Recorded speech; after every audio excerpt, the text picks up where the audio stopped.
Welcome, team. Welcome back to another episode of Cult Stuff and Chill. We are here in our last episode, I think. Well, maybe, or potentially last episode of 2021. So, yeah. Welcome. We'll see you in the new year. Maybe before, I don't know. You might get a little surprise sprinkling of content, but we haven't quite ironed the details out on that yet. Yeah. Anyways, all that to say, welcome back. We're glad you're here. Do you have any? I don't really. Okay, I about said I don't have anything new to report, but guys, I went to Harry Potter World last weekend. What'd you do? What'd you see? Well, okay. So, of course, I had a butterbeer. It was not good. It was too sweet, which I should have expected, but I did say I tried it, and I could say that I tried it. But it was great. It was wonderful. It wasn't super, super crowded because it was, I think, an odd time to go. And then when we were standing in line at Hogwarts Castle to get on the ride there, I got a little teary-eyed, a little misty-eyed, because I'm like, I can't fucking believe about Hogwarts. So that was a thing that happened. I will say, okay, so Electric Daisy Carnival. It's a rave, essentially, is what it is. And it's a 3-day festival that happened to be going on at the same exact time, very nearby the hotel that we were staying at. And so when we arrived, there was probably like a dozen or more ravers outside of the hotel. And this is not to knock rave culture or fashion at all. However, we were on a shuttle with families that were there to see Mickey Mouse, small children. And we get off the shuttle and there's just these girls with like literally just like electrical tape over their nipples and like booty short thong pants. Like, and as an adult, do you, boo-boo? But I was like, imagine being a parent and like you arrived to Florida to take your child to see Mickey Mouse, but then you also have to like explain why their pee-pee feels tingly now. Maybe their pee-pee doesn't feel tingly and they're confused. Those parents were in for like a roller coaster of a weekend. A lot of emotions. A lot of emotions happening in those child's lives, and that's probably going to be like a core memory for them. I think that's one of those things, if you're a parent nowadays, you really have to look to see what else is going on, because there's so much like, what was it? Someone that I know went to Disney World, and it happened to be like the LGBTQ friendly week or weekend or whatever it was. And it's not someone I'm very close with, but they are very conservative, and them and their husband were aghast. I mean, it's just gay people in public. Like, it's not like Pride or something. They're just gay in public. Mm-hmm. She's like, it was just really hard to explain to my kids. I'm like, okay, how is it hard? Yeah. I mean, like, they're gonna know what that is eventually. Like, yeah, one way or another. And it's Disney World, so they know, like, they're around children. They're not being inappropriate. They're right. You know, I don't feel like Disney World would put up with shenanigans or, you know. They're just, like, holding hands with their partner and visiting the fucking princesses. Like, yeah. Where's the scandal season? There is none. There is none. It's not like the parents that take their kids to Pride and then are like, why isn't this a family-friendly experience? Mm-hmm. Why does that man's shirt say leather daddy? Like, that's a little bit different. But also, like, I feel like if I had kids, I would probably take them to Pride and just be like, this is the thing. You're going to see some shit, but, you know, maybe this will be a sexual awakening for you, and then I can live the life that I always wanted to be as a drag queen's mother. Oh, Jesus. Yeah. Anyways, so Harry Potter World was great. We love the gays, but also if you're a raver, maybe just be considerate in the hotel hallways. I don't care how loud you are in the hotel room. I understand that you're paying to be there, but the hallway is a common space, you guys, and Mama needs to sleep. So she can go ride Hagrid's motorcycle adventure. It was awesome, by the way. Okay, wait. So we arrived at the park an hour before. We didn't realize that there was a difference between early admission, which I guess was like 8, and then 9 a.m. was when everyone else can get into the park, because the website simply states the park opens at 8. So we get on the shuttle. We're like, we're going to get there first thing because we are only here for a day. We want to maximize our time. And we get there an hour early. And we're like asking this park attendant, I was like, oh, well, what do we do? Like, what's your suggestions? Because we realized our mistake pretty early on. So we're just like kind of shooting the shit with this guy. Like, oh, well, what do you suggest? Like we do the order of events. And he's like, is it just the two of you? And he says it like he's about to deal us drugs. And he leans in. He goes, it's just the two of you, right? And we're like, yeah. And he like reaches into this little fanny pack and he's like rifling through the fanny pack and he whips out these 2 express passes and he's like, okay, I have these express passes for you. These are the only type of express passes that they accept on Hagrid's magical motorcycle ride. Not even the ones that you purchase for $100 will get you on that ride fast, but these ones will. And I was like, wait, fuck, are you serious? Jeremy. Are you my new best friend? And so he hooked us up because the line for that ride was literally 2 hours long. Didn't you also run into some electrical trouble while you were there? Yeah, so when we first got there, I guess they were having some sort of like electrical issue in specifically just the Harry Potter part of the park, which is the only reason we were there. And so I think when he told us this, he could see my asshole, just like my stomach fell out of my asshole and like the look on my face must have been horrified. He's like, it's going to be open later today. It'll be open this afternoon. Like you can go and see the things, but the rides aren't running. So like you could go to the Harry Potter parts of the park and like see the shops and get the food, but you like couldn't ride any of the rides.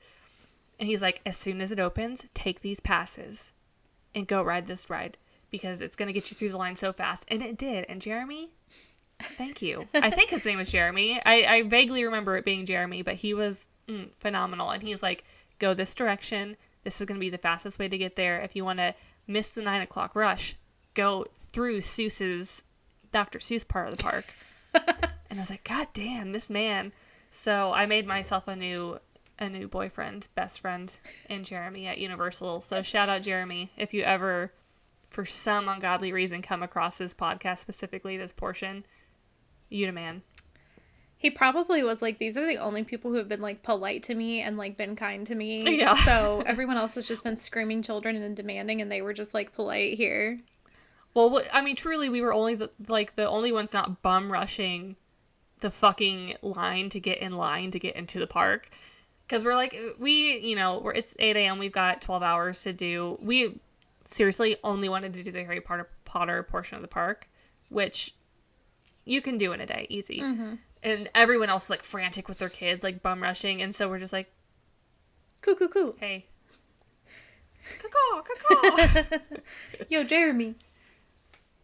My guy. Yeah, so he was great. We went and did the Ollivanders experience, and we both got wands. Did you buy them, or? Oh yeah, I fucking bought a $65 piece of plastic. Hell yeah.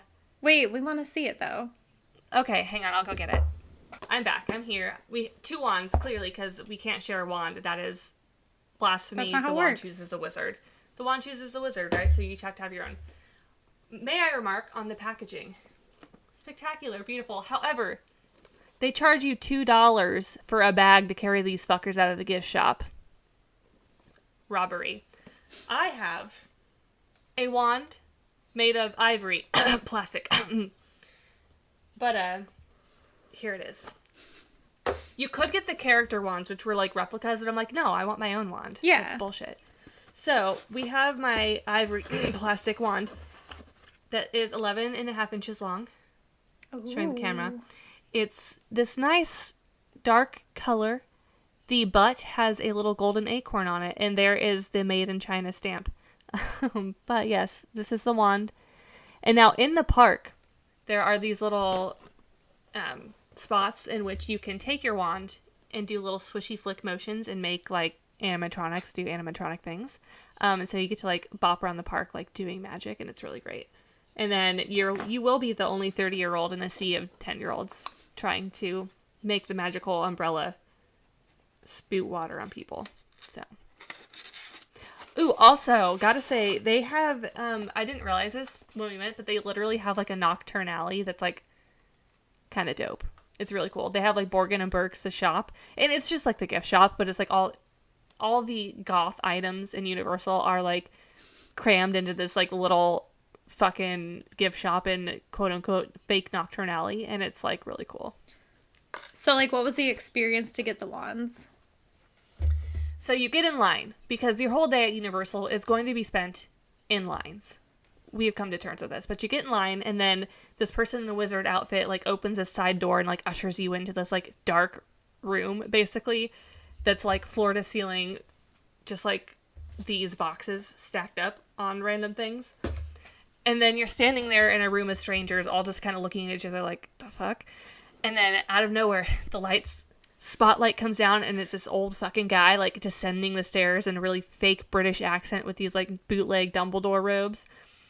And he goes on this, like, spiel about how the wand chooses the wizard, and then he, like, picks a person. So it's like each group goes in, and only one person gets to do, like, the fucking show experience. There's one child in a group of adults. There's, like, 12 adults in this room and one child. She's probably, like, 8 or 9. And then he obviously picks the kid because, of course, like, why wouldn't you? And then she goes, I have a wand at home. I don't need to do this. And I was like, okay. So then he ends up picking, like, this other girl that was, like, 20. And she was just, like, very unenthusiastic about the whole thing. And I was like, God damn it. I would have loved to have been the adult that got to go because the kid just, like, blew him off.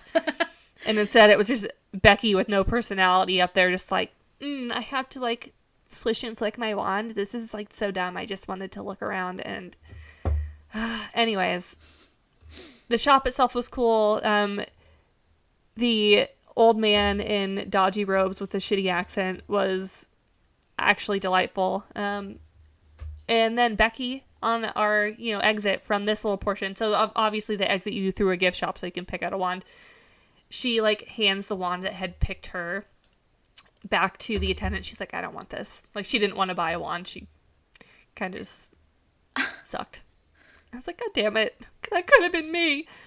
But you did get to pick your wand. Mm-hmm. So the wand I did get to pick my wand. The wizard. The wizard picked the wand, yes. What about your husband's wand? What did he get?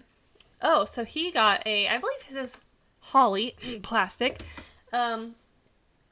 hazel. I thought it was holly. He got a hazel wand.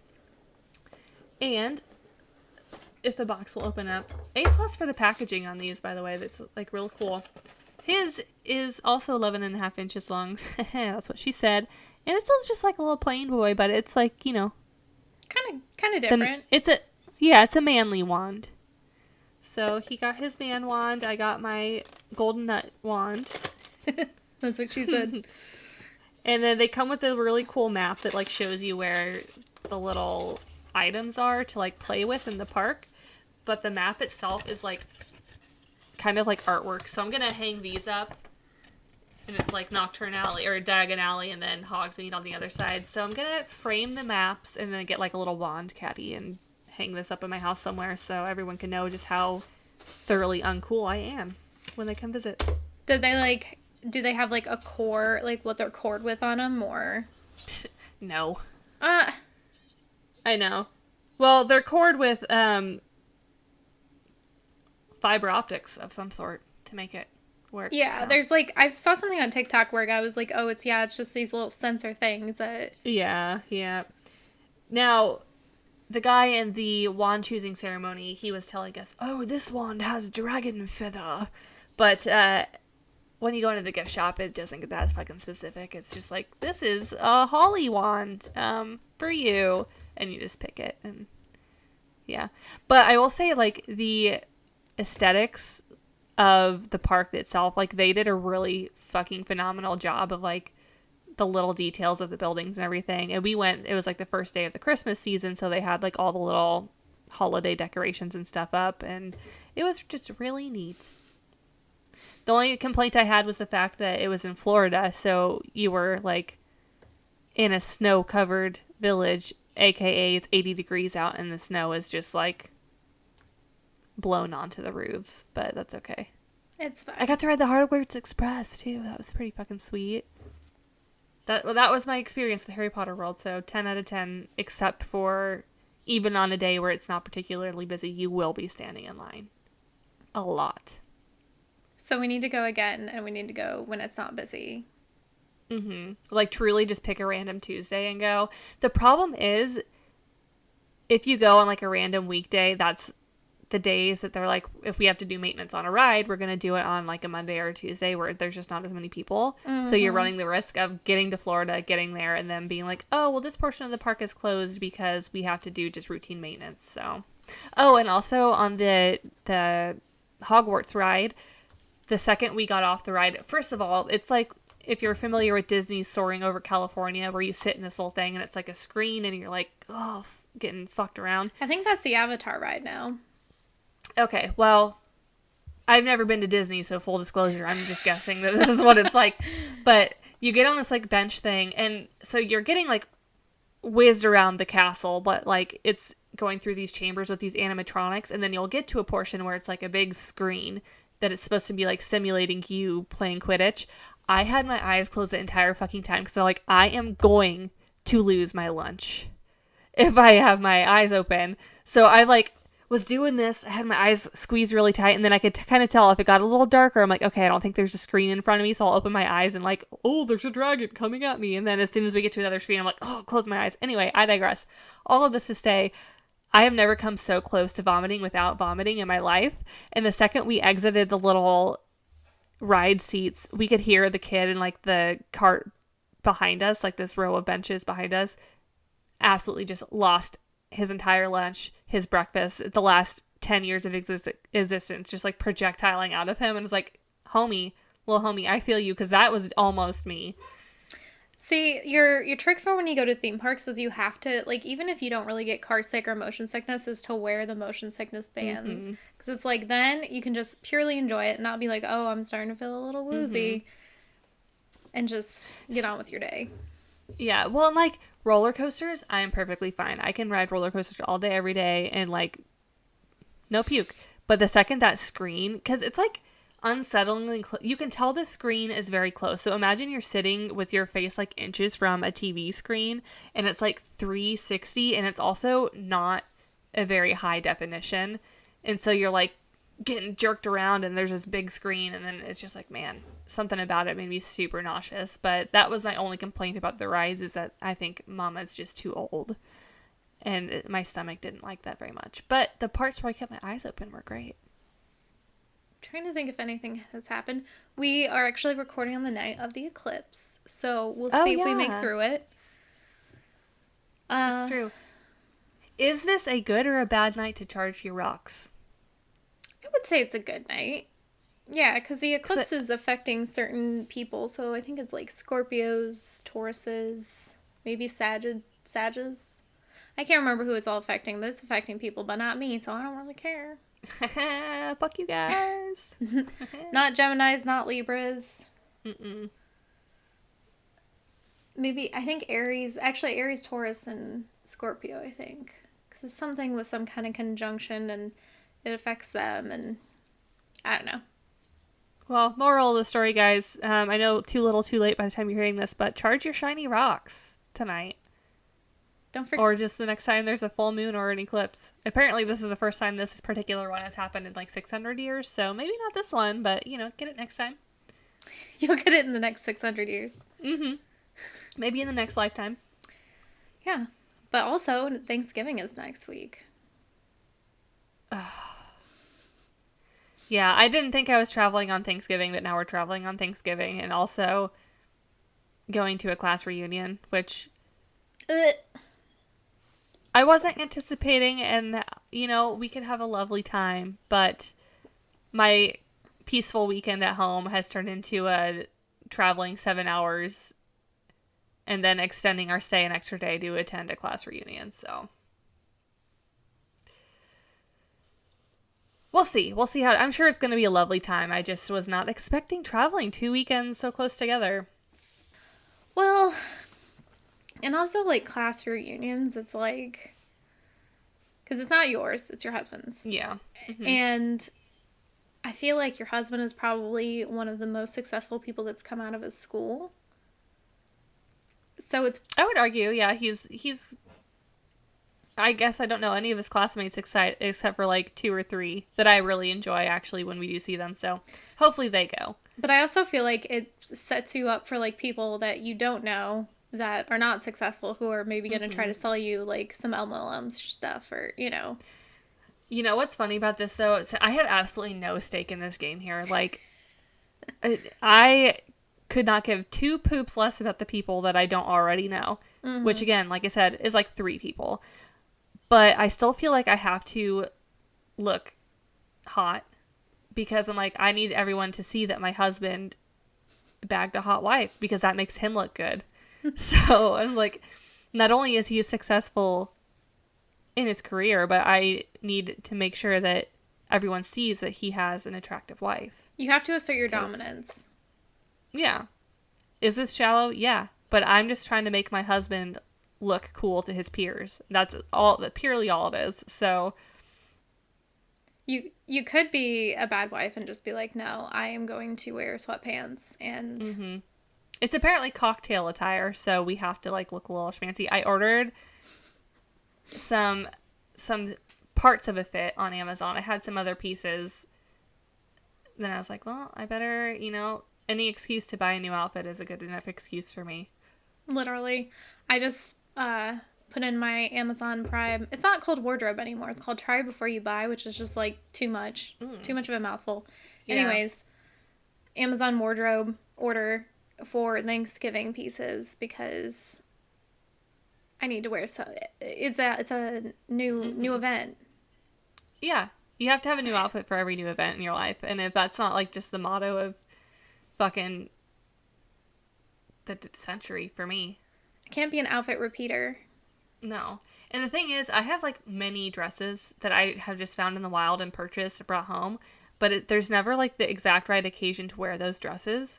And so I always am just buying a new dress and then waiting for the occasion for the dress. And there's just not... I have this one that's like a slip dress, but it's snakeskin, so it's like a little schmexy. And I'm like, I can't wear that to a class reunion because first of all, it's going to be 20 degrees. And that's definitely a summer dress. Yeah. And I don't want to wear it to a family wedding or a wedding that's my husband's family because I don't want them to be like that trollop. Yeah. So I need someone to like get married that's a friend, but not a friend whose parents know my parents, or a bachelorette party. Also, I feel like because I was with you when you bought the dress, like if you wore it with like a sweater or something, you could wear it, but like you don't have that kind of job where like you could wear that and like get away with wearing that. Well, and see, I was going to wear this to the reunion I had got this like cropped black wrap sweater from Francesca's sale recently. And it's super cute and very soft. And I tried to put it on over top of it, but it's got like a cowl neck. So with a sweater over it, it looks a little strange. So I almost need a sweater that just covers the neckline completely. Anyway, that's my fucking story about fucking outfits. Yeah, I'm at home with my family. We're gonna, I don't know, do something. We don't know yet. We never do. And then it's like the day before and everybody's like, oh shit. You have to go frantically grocery shop for ingredients to make whatever last minute thing we're making. Yeah, no, that's fully us. Always. Always and always. Ashlee story time. What are you talking about this week? All right, speaking of Thanksgiving, should we get into my story? Mm-hmm. Okay. So... Wait, do we get a Thanksgiving-themed story? We have a Thanksgiving-themed story. Oh my god, look at you thinking ahead. God bless. I did. I did this afternoon when I was doing these notes right before we recorded. Lay it on me. Lay it on me, friend. Okay, so this week's story for me is loosely related to Thanksgiving because we don't love colonizer holidays, but we do love true crime. Yes. I'm also roping in my personal fear of something bad happening anytime people get together in large groups, which I would say is an irrational fear, but we also live in the US, so like gun laws are lax, so it's kind of a rational, like valid concern. So our story today, it starts on Thanksgiving Day in 1985 at the Blount, it's B-L-O-U-N-T, Blount Family Trailer, located in the Hilltop Mobile Home Park in Fort Worth, Texas. Present at the trailer were Joe and Susan Blount, their son Robert, and their daughter Angela, and then Joe's brother Carl, who goes by Ray, so Carl Ray, and Ray's estranged son Michael. So after their lovely trailer park Thanksgiving dinner, which was about 4 to 5 o'clock at night. Ray, he's like, I'm tired. I'm going to go home. And Susan was also like, I've been up cooking all day. Had to prepare this meal for everybody. I'm going to go take a nap. I'm going to go lay down in the back room. So Joe and the kids, who were all mid to late teens, they're like, we're going to go get some ice cream and beer. And so they left for about 20 minutes, went down to the convenience store down the road to get some ice cream and beer. During the time that they were gone, Susan said that she heard a knock at the door, but when she looked out the window, she didn't see anyone. So she's like, I'm going back to bed. I'm tired. So Joe, Robert, Angela, and Michael, they all returned to find a briefcase in front of the front door. Unfortunately, this is where natural selection comes in, because a normal person might look at a strange briefcase sitting outside of their house and say, maybe I shouldn't fuck with this. Maybe I shouldn't open this. Maybe I should, call the police. But the teens in the group were like, this is so fortunate. There could be money in this. There could be valuables. We're about ready to have a real good time. So when you said that, I'm like, immediately, there's money in there. You have to open it. So, I would definitely die. You would definitely die. No. Someone sets a briefcase on your front door. You call the police. I open it because there's definitely $1 million in cold hard cash in that briefcase, my guy. It could be anthrax. It could be spiders. It could be a bomb. You don't know. Or it could be $1 million. Anyways, I digress. I would die in this scenario, so we all have established. Well, I was gonna ask who's out here opening up strange briefcases. Devin's out here opening up strange briefcases. Mm-hmm. If I'm in an airport, no, I won't touch it. Okay, a park. I'd have to really think about it. Die. In Times Square, no. In a park? Am I next to an office building? Maybe. Maybe some guy just left his briefcase and then I open it up and he just happens to have it filled with $1 million bills because that is what he takes to and from the office each day.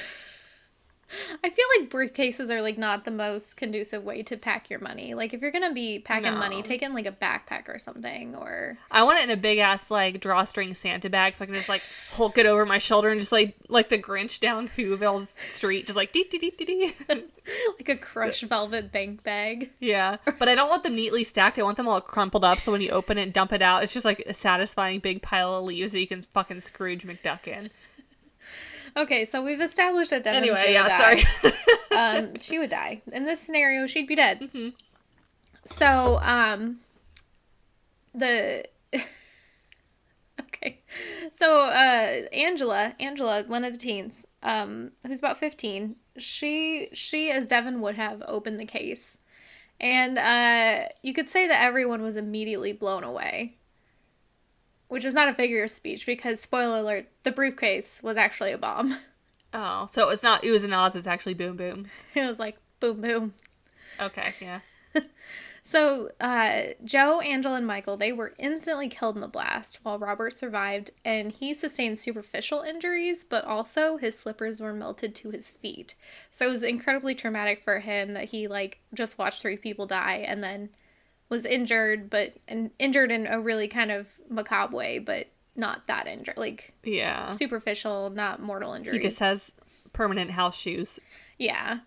Susan, who was still napping, was unharmed, but can you imagine that she, after having just cooked Thanksgiving, finally got to sleep, had been asleep for, was asleep for a few minutes, had her knock on the door, was okay, going back to sleep, and, was woken up to a literal bomb going off in your living room. And, oh, my God. Can you imagine, my first reaction, I feel in this situation would not be oh, my God, something, what's wrong? It would be are you joking me? I just got to lay down. Can you fuckers not do anything without me? What fresh hell is this, and why can't you be left unattended? So There and there, police immediately arrive on the scene because I imagine that the police were probably just hanging around the trailer park on Thanksgiving waiting for something to go down, and they started with an extensive investigation. They immediately secured it so there wasn't anything coming in or out. They combed through the trailer and the surrounding areas. They interrogated hundreds of people, and they just really didn't find anything. There was no evidence. It was around this point that rumors kind of started to fly around that just around the trailer park, around town, that the bomb was actually placed at the wrong trailer that this innocent family had literally been blown to smithereens, and that it was actually meant for maybe one of the drug dealers that lived in the trailer park. Oh. And without knowing the intended target, though, there's like really no way that they could find suspects, find culprits. Like, there was no way to get around this. About a decade passes where there's really nothing heard about this trailer park incident on Thanksgiving until June of 1997, when the police were given more resources and funding to investigate cold case domestic terrorism attacks after the unfortunate Oklahoma City bombing. So they're looking into all of these old bombing cases like, oh, is this domestic terrorism or is this just some redneck with a pipe that accidentally blew his foot off? During the investigation, a convict named Jack Ferris came forward to tell them that his bunkie, Michael Roy Toney, had been bragging to him about being responsible for this bombing. Now, a little bit of backstory about Michael Roy Toney. He was born on December 29th in 1965 in Cottonwood, California. His dad was a deadbeat, pretty much immediately left the scene, and his mom worked as a barmaid to support her family. She also had a chronically terrible taste in men, and she had like just bad boyfriend after bad boyfriend who would like seriously abuse her and the children. In one instance, Michael was duct taped to a chair by one of the men and he had his hand set on fire. In another occasion, a different man stabbed him in the hip with a fishing gaff, which is like one of those big long sticks that has like a hook on the end for like hooking up big fish. Had stabbed him and like ripped a huge hole in his hip with that thing. Ooh, as a God. child. Mike, he said he would often hide in a shed at the back of the property for hours to escape the abuse. And eventually, when he had finally had enough, he was finally like big enough that he could just leave. He dropped out of school around the age of 15 and ran away to Texas. So he's just kind of like fucking around Texas for a while. And he eventually married a woman named Kim when he was 38 years old. While living in Texas, Mike was no stranger to the law, and he had been picked up for burglary and theft, and had been paroled a few times, and had violated said parole a few times. Finally, in 1997, he was arrested and held pending trial for yet another burglary, when he was shacked up with the Jack Ferris who had snitched on him in prison. Jack said that they had got to talking about the blunt bombing when Mike confessed that he was the one who had done the murders. And Jack, not being a dummy, he's like, this is hot info. I know the Oklahoma City bombing stuff. You know, everybody's getting real serious about bombs. So he immediately snitched in exchange for his release. And now the police had a suspect. So it's a win-win situation, except for Mike. Surprisingly, the police actually went a little bit further and did some more police work. And they went to Kim, who is now Mike's ex-wife. And they were like, we think that Mike did these murders. And Kim was like... Mike killing people in a bombing, you're idiots. But after the police left, Kim went and did a little bit of research on her own and realized that they weren't actually joking, that this was a very serious situation. And, you know, her memory was jogged a bit. Oh, of course. Jogged a bit about her ex-husband, and she decided to go tell federal investigators her version of the events from that day. So, you know, over 10 years ago, Kim is saying that she, Mike, and Mike's best friend, Chris Meeks, all took a trip to a propane shop near the Hilltop Mobile Home Park. She says that Mike got out of his new truck with a briefcase and disappeared for a bit, came back without the briefcase, and they all went out to hunt beavers at the nearby nature center. Which she does remember they allegedly bagged a beaver. This story led to Mike being indicted and put on trial for capital murder in May of 1999. The trial opened with Susan and Robert Blunt giving their accounts of what had happened from the day, and then Kim giving her account from the day that we just talked about. Surprisingly, around the time of the trial, Jack Ferris came forward to say that he and Mike had entirely made the story up to get Jack out of prison, and they're like, oh, we're gonna make up this story, haha, like, get you out of prison. That, you know, the story wasn't true. They just kind of, like, pushed him away. They're like, no, like, he's our suspect, he's who did it. He's obviously guilty. Also at this time, another cellmate of Mike's named Finis Blankenship came out of the woodwork, and he was like, yeah, Mike told me that he received $5,000 to commit a drug-related hit, but that he knew he had put the briefcase on the wrong doorstep and had accidentally killed this family. It's important to note here that Finnis was also being held for indecency with a child and habitual criminal charges, and he was looking to get his charges dropped for this information. Of course he was. Yeah. So it's like, you're saying, oh, well, you can get out of jail if you can help us solve this crime. Like, no, this is super shady. Mm-mm. Later, after everything kind of wrapped up, he would be like, yeah, you know what, I lied. I wasn't telling the truth. I was just trying to get out of jail, trying to get my charges dropped.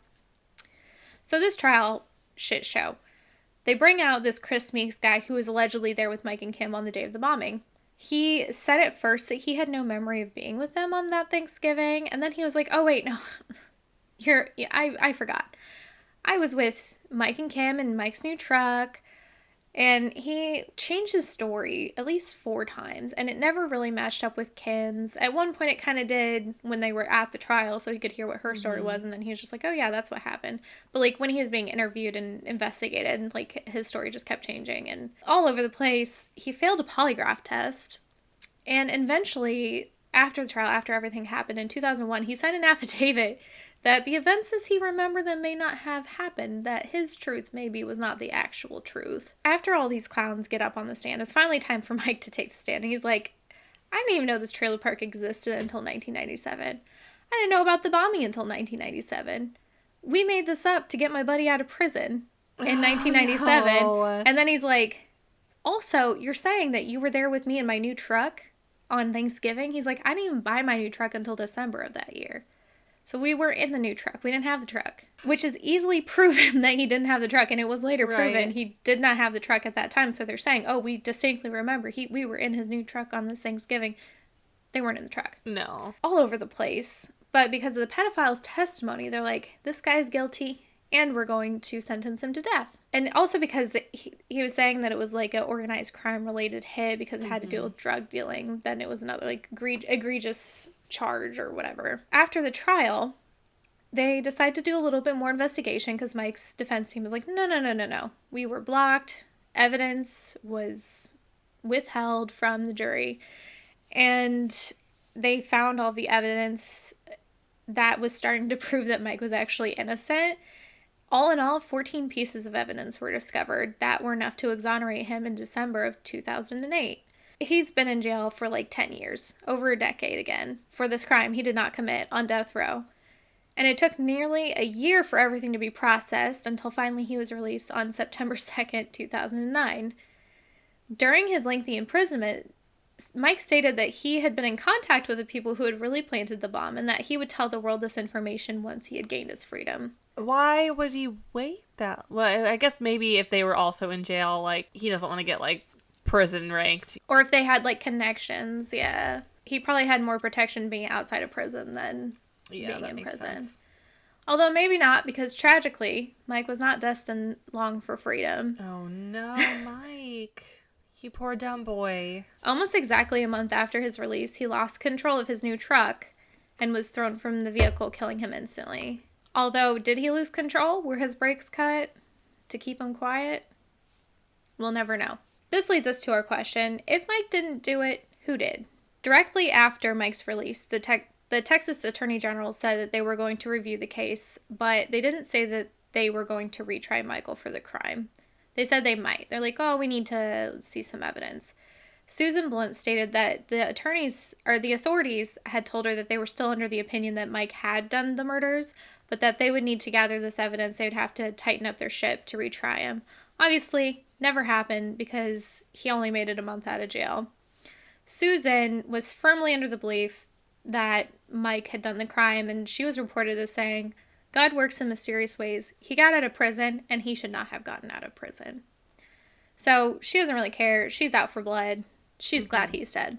Media outlets, casual investigators, and internet sleuths alike have always questioned the type of bomb, the design of the bomb, the materials used to create the bomb, and if it had been linked to any evidence found at any other bombings. But the authorities have never released any information on that. So this is leading people to question whether this pop-up, like, they do have some connections to some other bombings or crimes that had been committed. Perhaps the bomb details and its construction and materials were significant to solving the crime. And maybe that's why they don't want to spread this information around. But it's like, at this point, it's been 40 years. Chances are whoever did it's probably, but maybe not dead, but, you know, they're old. Old and crusty, for sure. Regardless of any of these circumstances, there's been no real leads in the case ever, except for Mike, which was in the 90s. But the police are adamant that the balloons were not the intended targets. Nobody was out to get them. The bomb had been placed definitely at the wrong house, was definitely related to the drug dealers in the trailer park. But other than that, they just don't really have any evidence. So since Mike's death, the case has gone cold and will possibly never be solved. Worst Thanksgiving ever. Yeah. But, I mean, it is a trailer park Thanksgiving. It's not a trailer park Thanksgiving unless something blows up. Usually it's just like the turkey and the deep fryer and not like an actual bomb. Yeah. Devan's story time. Ooh. What are you going to talk about?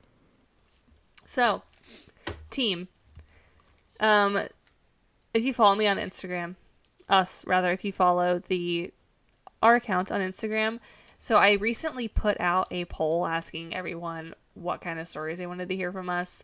And so I took that data in, I really pontificated about it. And this week I have decided to disregard your input entirely. Because this week I am not talking about any of the options given.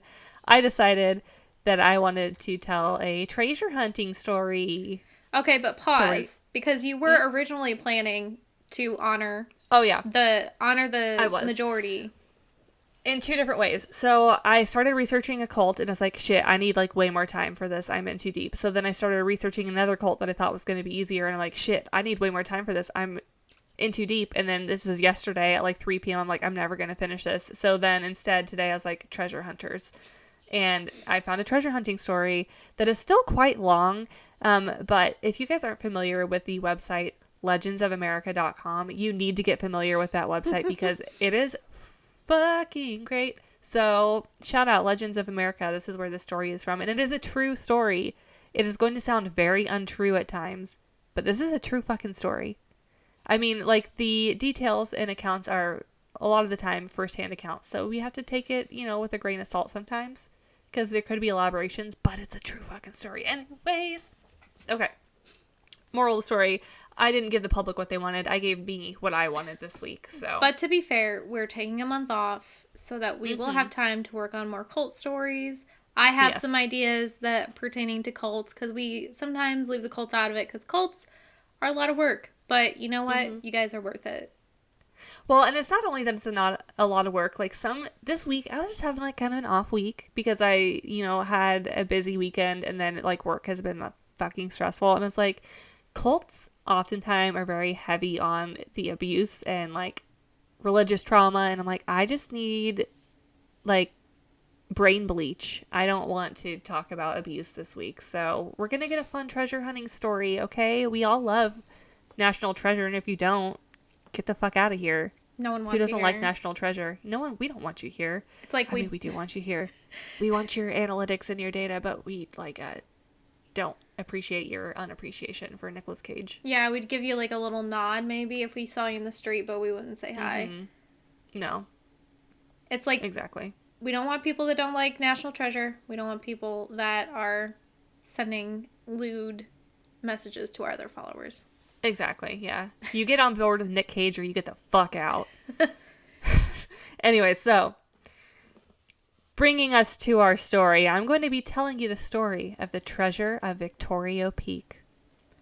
So, not surprisingly, stories of like lost and buried treasure in the Wild West in particular are pretty plentiful because, like, spoiler alert, the English weren't the only people trying to colonize America. So were the Spanish. They had loads of missionaries down in the Southwest. They were coming up through South and Central America.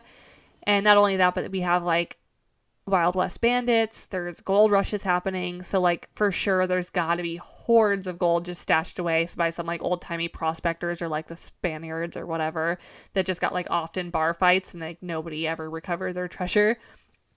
But in New Mexico alone, where the story takes place, there are dozens and dozens of like local legends and stories dealing with gold and silver hidden away in the mountain and hills. So one of those legends is Victoria Peak. This peak, it's not really a mountain. It's just like a pointy hill of rocks that is just like barely 500 feet tall. But it happens to lie in the center of what's called the Hembrillo Basin. And beyond the basin, there's just like 100-mile stretch of desert that's known as the Jornada del Muerto, which I don't speak Spanish, but I know muerto does not mean anything good.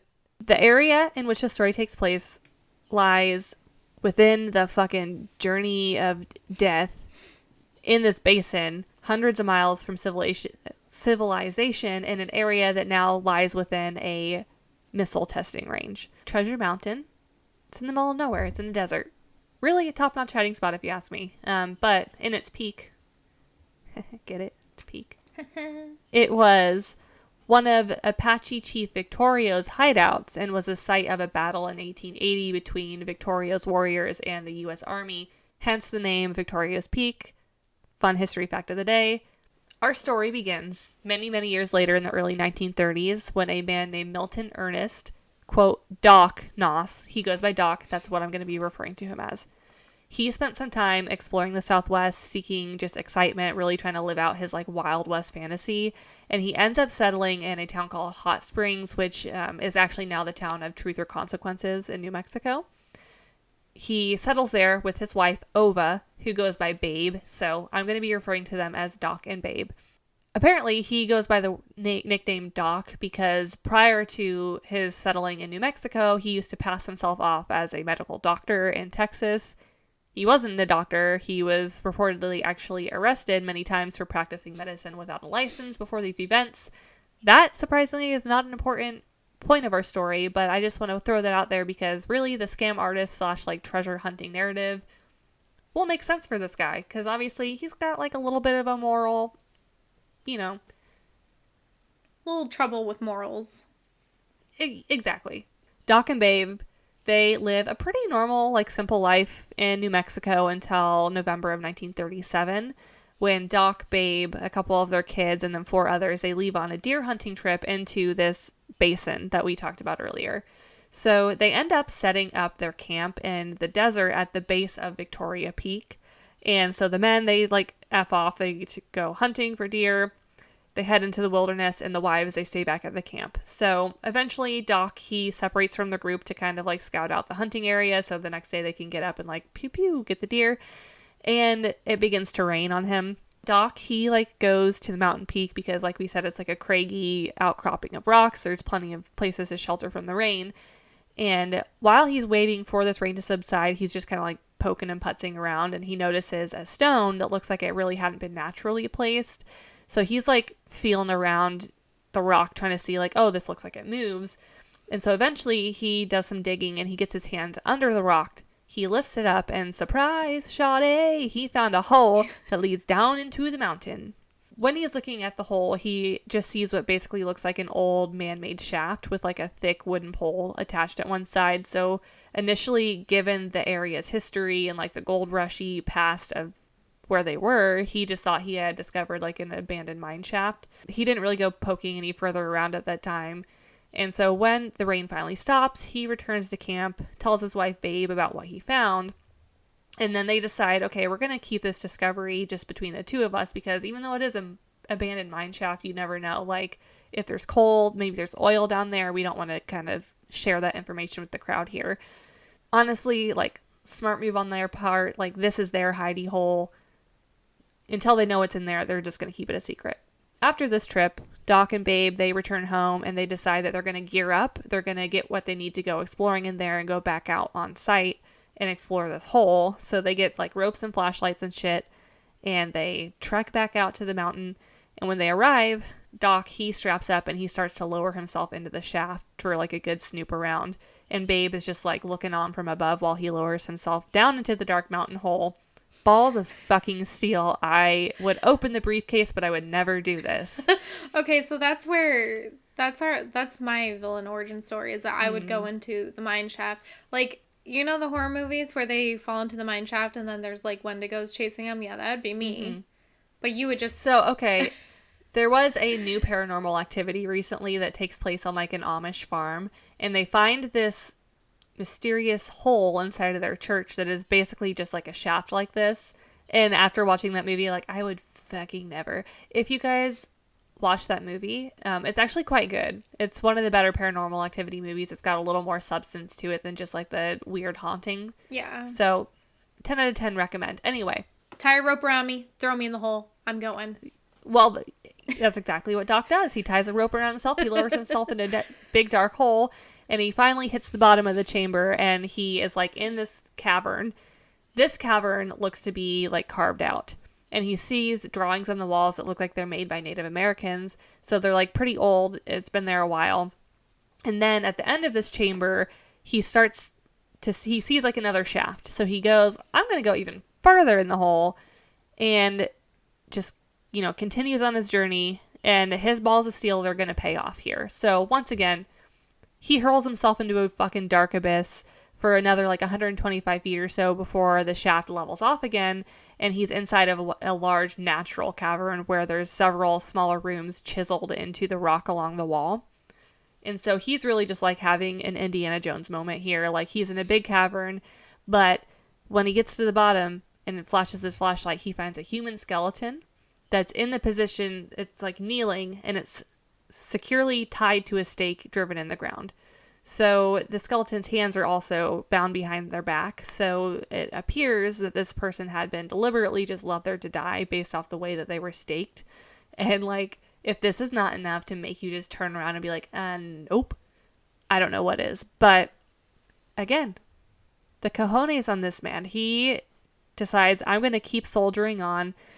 In the next room, he finds more skeletons bound the same way. Even further in the cave, he finds more skeletons stacked in a room that looks like a burial chamber. All in, before he even gets to the good part of the story, he finds 27 human remains in these caverns. And he still keeps exploring. So this is like literally the most white person adventure ever, because like any other person would be like, what is it that fucking I'm in Ralphie danger. says, I'm in danger. And then just like goes back to the surface. But no, Doc does not do that.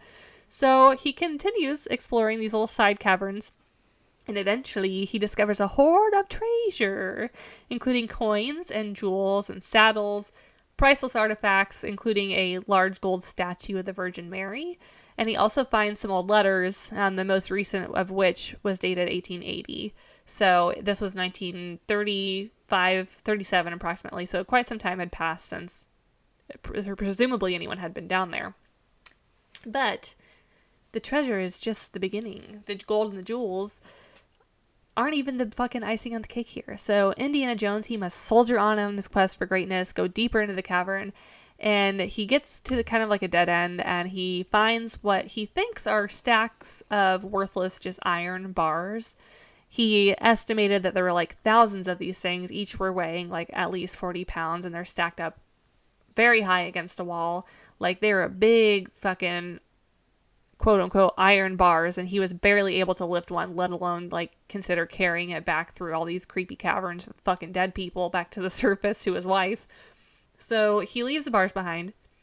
He's like, I'm going to fill my pockets with all the gold coins I can. I'm going to grab some casual jeweled swords, and I'm going to return to my wife with my gold coins in my pocket and my swords strapped to my side. And so after he tells her what he has seen, and he shows her the loot, she like insists that he has to go back into the mine for one of the iron bars, because her woman's intuition is tingling, and she knows that it makes absolutely no sense for someone to go to so much trouble to hide all this treasure and then stack all of these heavy ass iron bars in a cave. Like, why would they do that? So she sends her husband back into the hole, and after searching around for a bit, he finds a bar that's small enough for him to carry easily back through the narrow entryway. And like, being super stubborn, when he gets there, he tells his wife, this is the last one of those things I'm bringing out here. But as we've established, Babe is smart, and she turns the bar over and notices that there's a nice shiny yellow streak where the rock of the cave had scratched off like a buttload of years worth of dirt and grime off of this bar. And what Doc thought was a piece of iron was in fact a solid gold bar. So like, let the Scrooge McDucking commence, my guys. They're going to have a fucking party. After discovering this treasure, Doc and Babe, they spend every free moment they can exploring the tunnels inside of this mountain, looking for even more treasure and gold. And they end up living for a short time in a tent at the base of the peak.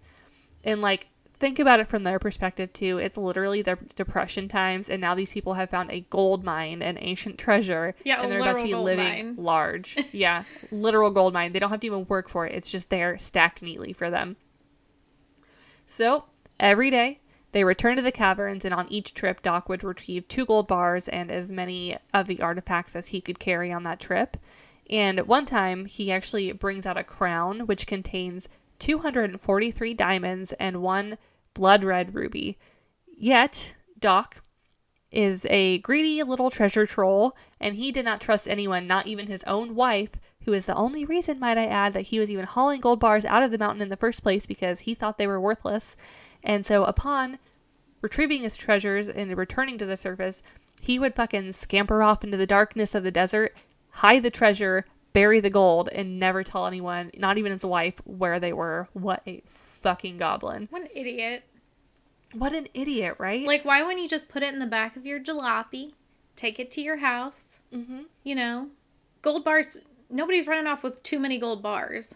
No, and my whole thing is, if you're going to hide it in the desert, why not just leave it in the cave where it was hidden for 100 years already? Like, that seems to be the safe place for it. Yeah. But he's not thinking. Maybe he's like, it's easier to dig it out of this hole than it is to get it back out of that cavern. But anyway, so these artifacts, it's not just gold, it's not just jewels.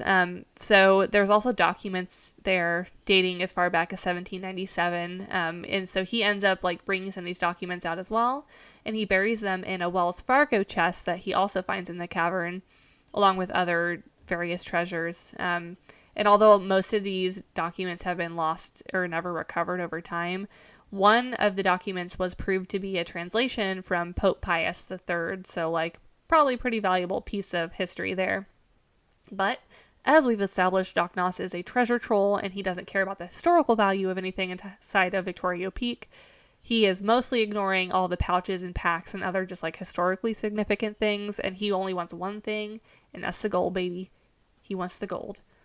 So, although he might be lucky, Doc, unfortunately, is not that lucky, because he was unable to capitalize on the gold bars, because just 4 years before they had discovered this cavern, Congress had actually passed what was called the Gold Act, which outlawed the private ownership of gold. So basically they were trying to limit the gold rushes. It sounds like they were trying to like stifle all these gold rush towns and like all these people like bum rushing places and like fucking prospecting cities, whatever. You know what I mean? Yeah. They're trying to fucking put the kibosh on that. So the Gold Act goes into effect, and that basically it makes it illegal to privately own gold. So because of this, Doc is unable to sell gold bars on the open market, which pisses him off, but he's still like, well, I found this gold, I might as well fucking mine it out and remove these other treasures from the cave. So he keeps working at it. And then eventually in the spring of 1938, they decided they needed to make a legal claim on the land. Doc and Babe did. And they needed to make a legal claim on the treasure inside of the land and in Victoria Peak. So what they do is they file a lease with the state of New Mexico for the entire section of land surrounding Victoria Peak. And so Doc also, he files several mining claims on the land, and also makes a treasure trove claim, which is apparently a thing. I guess it allows finders of secret buried treasure to have legal ownership of said found booty, assuming the original ownership cannot be traced. They put a lease in the land, they get mining rights, and then they put in this treasure trove claim, so they think. The Nosses, Doc and Babe, they have officially made it official. They have what they think is legal ownership established, so now they can start openly digging up all of this treasure that they're finding without worrying that people are going to come in and steal it and them not having a claim to it. However, now that this is public news, obviously it's like the local hot goss, because they literally found buried treasure. And so this makes Doc super paranoid, because he is like, people are going to come, they're going to try and steal my treasure when we're not there. So he starts mining up these gold bars, and like I said, he's just scurrying into the desert, and he is burying everything. Like, he is a true Gollum. It's his preciouses. He is hiding these gold bars, not telling anyone. And he's doing it at like a super rapid rate as well, because he's like, I need to get as many of these things out of here before people start to try and steal it from me. Word gets out. Like we said, this is huge news. And then eventually, when word hits headlines of newspapers, people start to speculate on how this treasure could have even come to be stashed here. And so some people believe that they found this like legendary treasure, the Casa del Cueva de Oro, which is Spanish. Guys, let me just take a moment to acknowledge anyone that is a native Spanish speaker has to be absolutely cackling and cringing at the way that I'm pronouncing these things. So let me redo that. Casa del Cueva de Oro. Spanish for House of the Golden Cave. It is apparently legendary. I have never heard of it. However, I'm sure if you're into treasure hunting lore, you will know all about it. Others think that they had found the treasure of Don Juan de Onate, who in 1598, he founded New Mexico as a Spanish colony, and he was there seeking out the legendary famed 7 cities of gold, and was said to have been like super cruel, just like brutally subjugating the natives to do his bidding by like beating and torturing them.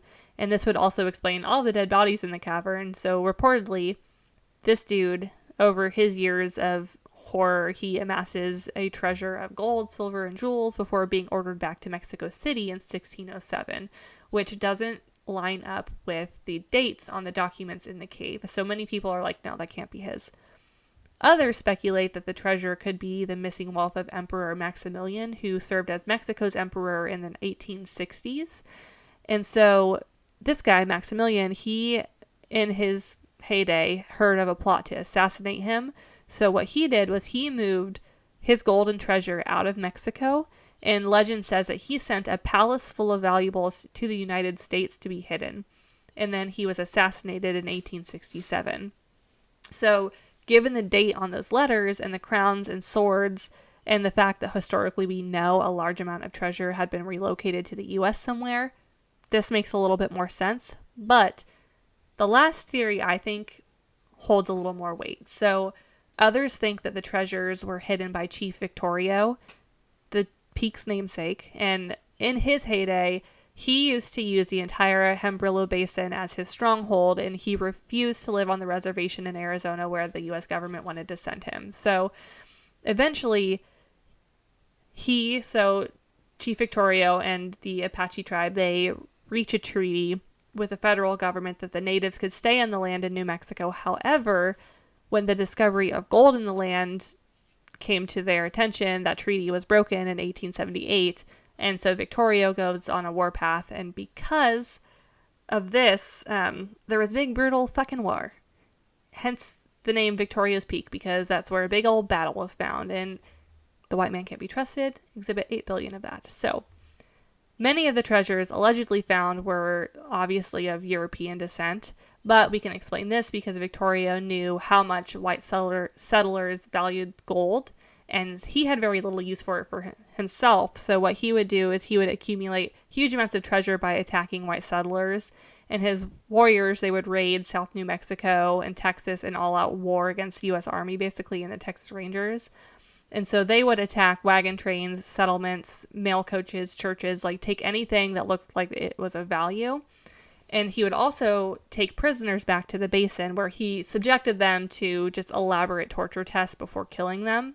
And so this explains the skeletons in the cavern, the cave paintings in the cavern. It also explains the presence of Wells Fargo bags and like the pack saddles and letters and other artifacts dating to that time period, because they were looting these wagon trains and these, mail wagons and whatever. Like, it was a little bit more assorted shit than just... Yeah. It's not just like an emperor's treasure, a thing from the palace. It's like random documents, pack saddles, that sort of thing. And it's also worth mentioning that the bars that Doc was removing from the peak were really crudely formed.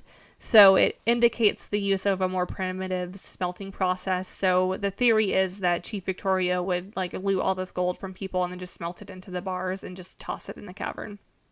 later researchers actually do conclude that the shaft that he had found was the same as the Los Padre mine that was actually used by Chief Victorio to store his stolen goods. So general consensus is this is just the amassed treasure from Chief Victorio. But back to present day in our story, aka the fall of 1939, Doc decides he wants to enlarge the passageway into Victoria Peak so that he could more easily remove treasure. So what he does is he hires a mining engineer, a Mr. Montgomery, and the two, they went to the mountain to blast out the shaft because what do men love to do? Explode things. The engineer, he suggests 8 sticks of dynamite to open this entryway up, and Doc is like, I don't know. But this guy's like, the best solution to life's problems is just clearly to blow shit up, so we gotta do this. So despite Doc's initial disagreements to this, because he claims the mountain was too stable, the quote-unquote expert wins this argument. And surprise, surprise, they put 8 sticks of dynamite in, blast this fucking cave, and guess what? It collapses the entire cave and all the shafts, effectively shutting Doc out of his mine of gold. This drives Doc to the absolute fucking edge. So he tried several times to regain entry into the mine, but the shaft is just sealed with tons of debris. There's just not the heavy equipment to move it out. And this turn of events basically ruins him as a person and causes him to abandon his wife. He is just a man that's fixated on this treasure.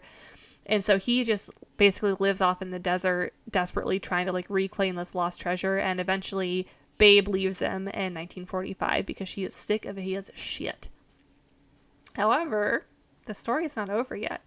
As we know, the cave stash is now impossible to get to, and instead of having thousands of gold bars to draw from, now Doc only has a few hundred that he has buried out in the desert, because again, fucking treasure troll. But remember, guys, private ownership of gold bars is illegal, so what Doc was doing to make money, he was transporting his gold bars into Arizona and trying to illegally sell them on the black market. This, not very fruitful for him. So he's got to go into big brain mode and try to figure out his next move to get back this treasure. And so in 1948, Doc meets a man named Charles Ryan. Charles works in oil drilling operations in Texas, so he has access to the big drilling equipment to get back into his caverns. And so they come to this conclusion that they are going to exchange some of Doc's gold bars for $25,000 to reopen the shaft with this drilling equipment, and then they were going to split the profits basically of the mine treasure. So they were trading money for gold bars and then had some sort of a wonky deal cut. Meanwhile, a vengeful ex-wife, Miss Babe Noss herself, is at the courts filing a counterclaim on ownership of the entire area, including the treasure trove. This effectively legally denies Doc entry into the mine until the ownership dispute is settled, which just drives him even more fucking mad and makes Doc paranoid that his new buddy Charles is going to back out of the deal. So, fearing that Charles was going to double cross him, Doc scurries out into the desert, hires a cowboy to relocate all of the gold, because at this point Charles knew where the gold was because they were in cahoots together. So Doc goes into the desert one night, hires a cowboy to help him haul this gold around, moves it, and then the next day when Charles arrives and is like, where's the gold, buddy? I want to discuss this legal dilemma we're happening, and I come to find out my gold is gone. What the fuck?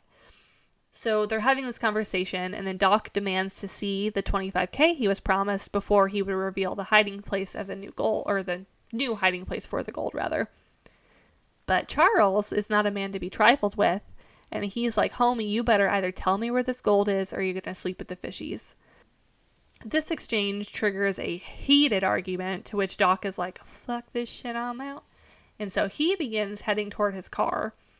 Ryan is a Texan. His name is Charles Ryan. Charles is a Texan. So fearing that Doc was going to his vehicle to get a gun, Ryan, aka Charles, fires a warning shot in Doc's direction because he's already strapped up. He's from Texas. Yeah. And he demands that Doc back away from the car right fucking now, man. And Doc's like, nah, I'm good. So Ryan, Charles Ryan, sorry guys, it's his name. He's got 2 first names for his name, so I'm having a hard time keeping it straight. Charles Ryan is like, get away from the car. Doc is like, no. So Charles is like, all right, homie, fires another shot, direct hit with Doc in the head, killing him instantly. So just 12 years after having discovered priceless buried treasure, Doc dies with just $2.16 in his pocket to his name. Charles is charged with murder, later acquitted. He got that Kyle Rittenhouse self-defense treatment, so like, go off, bestie.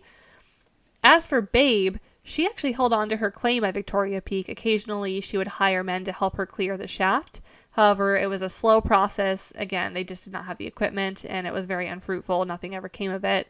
And then in 1955, the military's White Sands Missile Range unexpectedly decided that they're going to expand their operations to include the Hembrilla Basin, which functionally ended Babe's ownership of the area. Babe then begins a regular correspondence with the military requesting permission to work her claim, because again, they have that treasure trove claim, so she's got a legal right to whatever treasure is there. But she is always denied by the military to come in and take a look around. So from that moment onward, every attempt Babe's made to clear the rubble from that shaft is met with her being escorted by the military off of the land. This is just a beginning of a buttload of legal battles over the ownership to this claim and this land. However, New Mexican officials, they end up stating that they leased only the land's surface to the military. So anything underground, whatever form it took, be that oil, gold, treasure, belonged to the state or any legal license holders, which we would think would be Babe.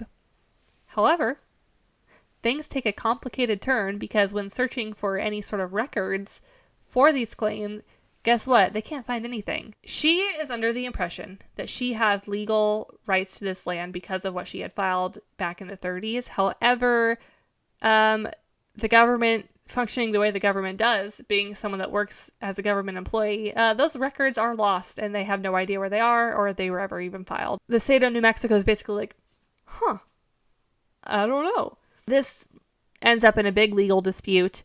Finally, the court works something out in a very shitty compromise, which allowed the army to continue to use only the land's surface, but no one would be allowed on the property without the army's consent. So even though Babe had the right to the treasure trove, she could only enter the property if the military granted it because they had authorization of the surface, not of what was underneath. No one could mine the treasure. That included the army because they could not go under the surface, and Babe because she could not step on the surface. Even though the military refuses any of Babe's efforts to work with her claim, it didn't refuse other military personnel from just simply exploring Victoria Peak. So at one point, 2 airmen from a nearby Air Force base, they later say that they had actually found that gold cavern from another opening at a different side of the peak, I guess. So the soldiers say they found approximately 100 gold bars weighing between 40 and 80 pounds each. And after the discovery, they told several people that they had caved in the roof and walls to make it look like the tunnel ended in order to hide that find. So here we are, just dum-dums fucking around again. But later, eventually they return accompanied by the commander of the missile range because they needed his permission to start digging around, Secret Service agents, and 14 military police. But unfortunately, try as they might, they couldn't open the cave back up. And the general of the missile base was like, I have had enough of this shit, and ordered everyone out. So later, the men, they do pass a lie detector test, basically proving that they were telling the truth. And so they're allowed back on the missile range. And this time, the military began a full-scale mining operation at the peak to find the gold because they know that these guys are telling the truth. The military's mining the gold, and Babe is like, I have a sneaking suspicion that they're after me treasure. So she hires 4 men to enter the range secretly one night. And although they are caught trespassing and escorted from the area, they're able to report that they saw several people in army fatigues. They see military jeeps, a weapons carrier on the mountain. So this prompts Babe to get in contact with officials at the state of New Mexico. And then she's like, all right, New Mexico is sick of everyone's shit. And they're like, guys, I'm sick of dealing with this. Shut it down. We gotta play nice. Everyone go to their own separate corners. We're taking a timeout.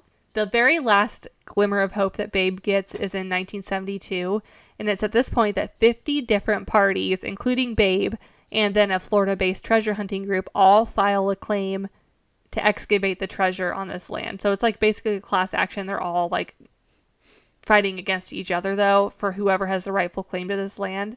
So eventually they do reach a compromise where the military allows all of the people that had filed the claim to excavate on the peak with the help of the treasure hunting group. And they get to do this in 1977. That's when it all gets settled. However, they were only given a 2-week time limit, and they had barely scratched the surface before they were forced to leave without finding anything. After that, the Army, it shuts down the operations, and at that point, no additional searches would be allowed. And then, unfortunately, in 1979, Babe dies without ever finding her the treasure. However, her grandson, Terry, does continue the family tradition and form the Ova Nos Family Partnership, which is essentially a treasure hunting group that still lobbies for the Nos family's right to mine that land. And by this time, in the 79, Babe's story had basically spread across the country, and upon hearing the story, a man that was stationed at that missile range in the early 60s when those two soldiers had claimed that they had found the gold, he came forward to corroborate that story. Unfortunately, the military was allegedly able to penetrate one of the caves and inventory all of the contents. And again, this is by this man's account. So the military, they did actually find the gold. They got into the cave. They inventoried everything. But the gold was then supposedly removed from the cave and then sent to Fort Knox.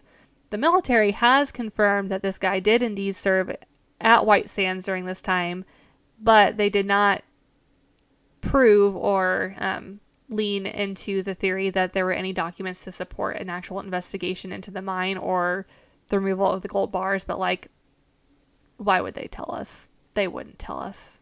Today, the official position of the military about the gold's whereabouts remain cautious. Like, they won't accept or deny it. They maintain basically that the burden of proof rests with all of the claimants or accusers. They're like, well, we can't say it is there, but we also can't say that it isn't. It's, he said, she said, essentially, is the military's response to it. And then the Nos family is still bitter, and they believe that the military exploited Babe's claims to the land and that the treasure is now long gone, probably over in Fort Knox. However, Terry, the grandson, he stated that they're not accusing the military of stealing the gold, but he does feel that the Department of the Army in the 1960s treated his grandmother unfairly. And he also said that we've worked very hard over the years to establish a working relationship with the military, and we're certainly not going to jeopardize that by accusing them of theft. So basically, he's like, we got to play nice because if there is still treasure there, we want to be able to go find it. So, although we do know there was treasure, it's been corroborated by many people. There were gold bars found and artifacts, brought to the surface. We'll probably never know the whole truth of what was actually there or, what was and was not present there. Like, a lot of it's firsthand accounts of people that were in the mine. But there is a lot of evidence that the family holds, including, bits and pieces of that treasure, photographs, affidavits, and different, relics found in the mine. So the one little tiny silver lining for grandson Terry is that in 1989, the basin was unlocked for Terry and the Nos heirs to go, basically come and go as they please to look around. But they have not found anything ever again. So that is the story of the Victoria Peak treasure and the drama that unfolded in an untimely death and a vengeful ex-wife. So I mean, that explains why the gold standard is so low. Mm-hmm. Yeah, they just got so much of it. They took it all from that mine. Yeah, exactly. It's tarot time. Baby, it's tarot time. Let's find out what's going to happen this week. All right. So we got Ten of Pentacles reversed, which means loss or failure. Maybe loss of money. Then we have the Three of Pentacles, which means reverse, which is you're not collaborating well with people. So, this is you're in a situation where, you might feel like a bit of failure. Things aren't going quite right. People are not jiving, kind of like the last tarot reading we had. Pretty soon you're going to come into some sort of collaboration, partnership, Two of Cups upright it can mean a relationship. It can also mean like you're just really jiving well with some people, maybe a new partnership. Then we have the Queen of Cups reverse, which this is like emotionally immature female energy. Like they may think that they're like the cool mom, but they're not. It's like Regina George's mom. Yeah, basically. They're like, I'm a cool mom. I'm like a really good person. They don't realize how emotionally immature they are. So then we are going into Page of Cups reverse, which this person, they think they're emotionally mature. They're not. They're moody. They're emotional. They're very immature just all around.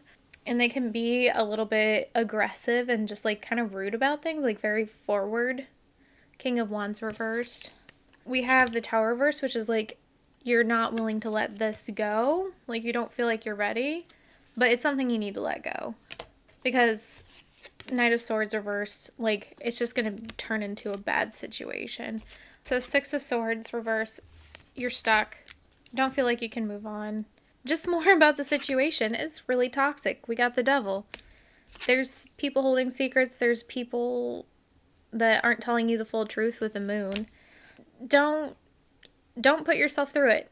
Don't cry over the situation. Don't ruminate too much on the situation. Just get yourself out of the situation, which is the Five of Cups reversed. So I think that's a tarot reading. There's a lot of cards, but it's talking about the situation a lot. But I'll do one more. The Sun. The Sun, if you get out of the situation, you're going to be rewarded. It's going to be a good time for you. So a lot of weird energy is happening right now. It might be due to the eclipse. I think for a lot of people it is. Yeah. When we go through the moon cycles, you don't have to believe in that, but I mean, ask any emergency room nurse or teacher or anyone that deals with groups of people what happens around a full moon, and they're going to tell you that people go batshit insane. So there's some truth to it. And maybe even that moon card is talking about the toxicity is going to be revealed with what's going on with the moon cycles, with the eclipse. Stuff's going to come to light. So You heard it here, folks. Yeah. Also, just people be cray. Only have energy for the stuff that you want to have energy for. If people are toxic... That's excellent. Excellent advice. Yeah. If people are toxic, get rid of them. It's not worth your time. Life is short. Mm-mm. Go in the hole. Do not open the briefcase. Because, see, going in the hole paid off with gold bars. Opening the briefcase. That's true. Got you blown up. That's true. Yeah, okay, so heed the advice. Don't open the briefcase. Go in the hole. The hole will pay off. That's what she Maybe said. there's a lesson to be learned here is the whole payoff. I'm going to leave it at that. I'm not even going to get into philosophizing. There's always money in the banana stand. There's always money in the banana stand. So, do we have any fuck yous for on this that week? Note,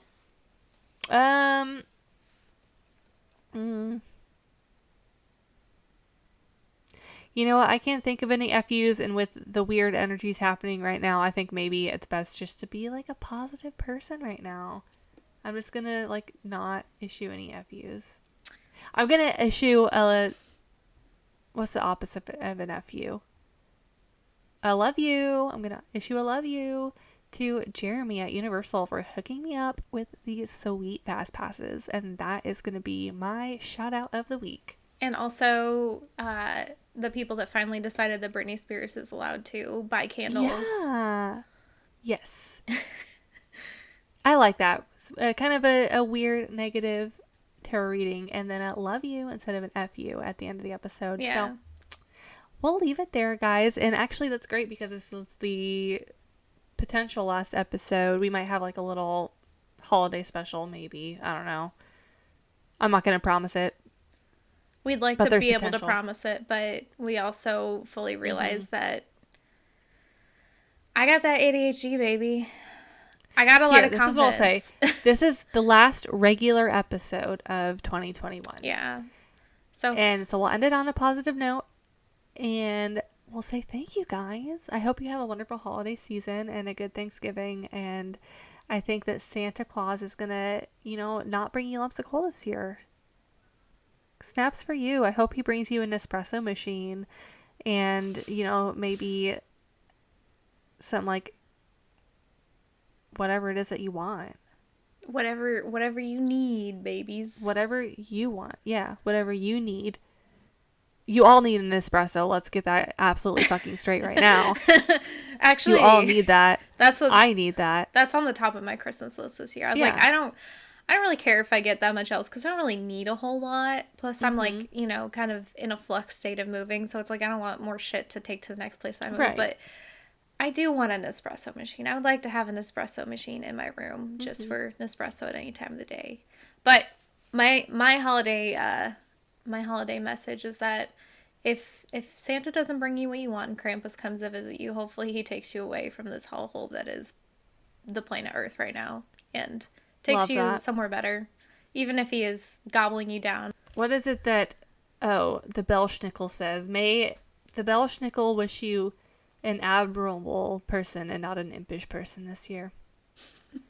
Love it. So, yeah. Anyways, happy holidays, guys. Thanks for tuning in when you have tuned in and for watching when you've watched. And follow us on mostly Instagram, sometimes TikTok, or our Facebook page where everything from Instagram gets posted. So you're not going to miss anything if you just, are a Facebooker and not an Instagrammer, which, like, who are you if that's the case? And what also, is your life like? Side note, don't feel bad if we don't message you back right away because we do have our messages on like this sort of private where we have to approve them. And I feel really bad because I noticed that you messaged somebody who messaged us a while back who's been listening to us. So if you're still listening, I'm not going to say your name because I don't want to out you, but we do appreciate your messaging and everyone else who messages us. But that was the one that has not already been approved. Right, exactly. So yeah, shout out to you. Thanks for your message. We do read all of our messages, even the gross ones and even the scammy ones. So it's just a matter of, like, did it make it to the primary inbox yet? If you're not a scam artist, we'll put you in the primary inbox because we'd love to hear from you. Anyways, I'm gonna wrap it up here so Mama can get a snack. So again, love you guys. Happy holidays, and we will see you when the regular episodes resume in the new year. Okay, bye, guys. Bye. Bye.